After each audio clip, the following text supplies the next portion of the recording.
O Lula acabou de postar o seguinte vídeo nas redes. Na última semana, o nosso governo, por meio da Controladoria Geral da União e da Polícia Federal, desmontou um esquema criminoso de cobrança indevida contra aposentados e pensionistas que vinha operando desde 2019. Determinei à Advocacia Geral da União que as associações que praticaram cobranças ilegais sejam processadas e obrigadas a ressarcir as pessoas que foram lesadas. Aí os petistas, todos animadinhos, começaram a divulgar a seguinte imagem, de que o Lula teria salvado o INSS, mais uma vez tentando alimentar a falsa narrativa de que o presidente Jair Bolsonaro é o grande responsável por todo este escândalo envolvendo os aposentados. Aí, de forma imediata, a Globo, de forma surpreendente, interrompeu toda a sua programação e entrou ao vivo na mesma hora para restabelecer a verdade. Saíram em defesa do presidente Jair Bolsonaro e ainda desmentiram o Lula. Ficou feio. O que acontece? Essa regulamentação inicial era uma medida provisória chamada MP 871, que foi apresentada pelo governo Jair Bolsonaro, que era uma MP bem grande, ela não dizia respeito só aos descontos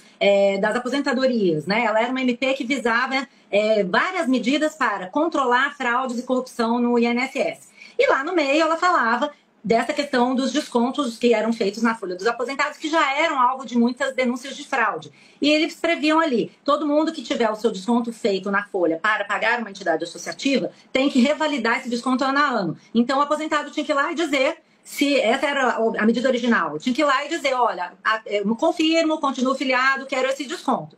E isso gerou uma discussão muito grande, uma polêmica muito grande no Congresso, porque realmente a MP tinha várias medidas que cerceavam os sindicatos em geral. E essa era uma delas. E a esquerda fez uma força-tarefa, nesse caso, para colocar emendas que acabassem com a revalidação, com a necessidade de revalidação, ou ampliassem o prazo para essa revalidação passar a ser obrigatória, ou ainda ampliasse o prazo para se colocasse a nova tecnologia. Então, foram várias emendas e que levaram a um acordo no final dentro do plenário, que foi chamado pela própria esquerda de um acordo para a salvação dos aposentados. O que dá para concluir por esse processo? Pelo menos nessa primeira MP, a gente pode falar das outras depois. Que apesar de o texto foi feito pelo governo Bolsonaro prevendo essa necessidade de revalidação, tinha uma questão relativa a sindicatos rurais e tal, e quem colocou as emendas que abriram os prazos para que essa revalidação passasse a valer, ou então que ela não fosse nem necessária no entendimento dos deputados, foi a esquerda. Então todos os prazos que foram abertos vieram de emendas colocadas pela esquerda, que depois se conseguiu no plenário um acordo com o governo.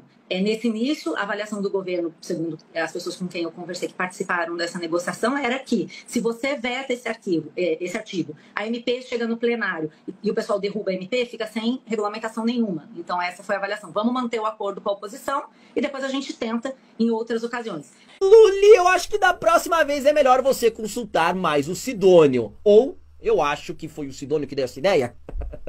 Olha que dupla, hein? Luli e Sidônio, por favor, continuem, tô gostando demais. Enfim, a verdade foi devidamente restabelecida e mais uma narrativa contra Bolsonaro devidamente enterrada.